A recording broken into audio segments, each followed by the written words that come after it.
Hey tout le monde, c'est Cindy et c'est parti pour un nouvel avis.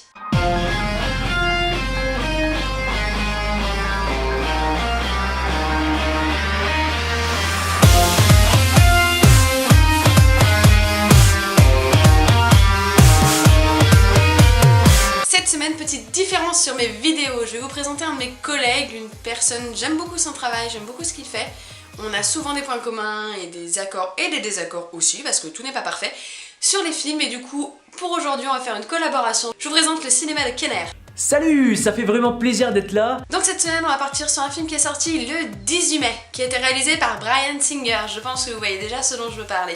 C'est X-Men Apocalypse. Pour l'histoire, depuis les origines de la civilisation, Apocalypse, le tout premier mutant, a absorbé de nombreux pouvoirs, devenant à la fois invincible et immortel, adoré comme un dieu. Se réveillant après un sommeil de plusieurs milliers d'années et désillusionné par le monde qu'il découvre, il réunit de puissants mutants dont Magneto pour nettoyer l'humanité et régner sur un nouvel ordre. Raven et le professeur Xavier vont joindre leurs forces pour affronter le plus dangereux ennemi et sauver l'humanité d'une destruction totale. Voilà pour l'histoire de X-Men. Ça reste une suite aux deux derniers volets du X-Men le commencement et X-Men Day of the Future Past. Donc voilà pour un bref aperçu du film, on va passer sur mes avis. Donc pour mes avis, on aura du positif et du négatif. Comme d'habitude, j'ai beaucoup apprécié ce film, vraiment. Je trouve qu'entre X-Men le commencement et Day of the Future Past, celui-ci est mon préféré.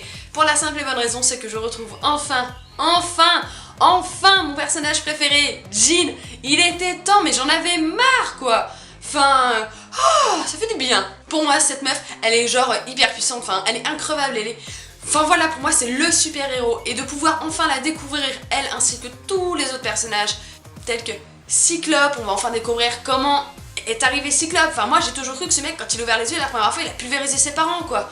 C'est exactement ce que je me suis dit, enfin, et là de découvrir comment elle a découvert ses pouvoirs, ça fait beaucoup de découvrir dans une seule phrase, et comment également Jean est arrivé dans le groupe des X-Men, comment tout le monde a évolué, Tornade, bon on a une brève apparition de Wolverine mais ça ne me dérange absolument pas. J'ai vraiment beaucoup apprécié ce film en particulier. Pour ça, j'ai d'autres points positifs, comme l'action est fréquente, mais pas trop non plus, on n'est pas non plus pesé par toutes ces images. Elle reste très facile à lire, et c'est ce que j'ai apprécié dans un bon film d'action, c'est vraiment ce côté action, mais simple à lire, où on n'a pas le regard qui va partout, c'est vraiment cohérent. Après j'ai trouvé belle histoire, ça reste une bonne continuité aux X-Men, on a ce truc qui marche dans les X-Men, cette chose qu'on a envie de voir et qui fonctionne. La continuité fait que ça marche, ça restera et on sera fidèle à X-Men. Et puis je te laisse la parole. Alors franchement, si je devais te donner un avis un petit peu sur Apocalypse, je dirais tout d'abord que pour moi Days of Future Past reste le meilleur, mais de très très loin, parce que voilà, pour moi Apocalypse reste un petit peu creux. D'abord dans son méchant, qui pour moi franchement sonne absolument creux. Il est vraiment inutile, on a vraiment l'impression que c'est un prétexte vraiment pour lancer l'intrigue et lancer l'aventure, et puis faire un petit peu plus de thunes, hein, ça on le sait. Et puis bon, sinon si je devais donner un avis général, pour moi la mise en scène reste traditionnelle, et en même temps elle propose des prises de risques. Donc par exemple cette redite un petit peu de la scène de Quicksilver, qui restant très bonne, pour moi est une redite de la scène de Days of Future Past. Dans les prises de risques, moi j'aime beaucoup les choix au niveau du scénario, où vraiment on se pose beaucoup plus. La relation entre les personnages, par exemple entre Charles et Magneto, est beaucoup plus selon moi exacerbée. On a beaucoup plus de matière à travailler au niveau de leur relation, au niveau de leur personnalité. Voilà, beaucoup d'émotions selon moi qui se dégagent du personnage de Magneto, même si je sais que toi tu l'as pas beaucoup apprécié. Mais voilà, Apocalypse reste pour moi un épisode de série, comme le ferait toute série américaine, où on va balancer un méchant qui va voilà, finalement se faire démonter à la fin, et voilà, c'est juste à ça qu'il servira. Mais voilà, ça reste pour moi un très bon épisode de X-Men, qui apporte vraiment de nouvelles choses, en gardant toujours ces codes X-Men propres au cinéma de Bryan Singer, et voilà, de cet amour qu'il a de la franchise.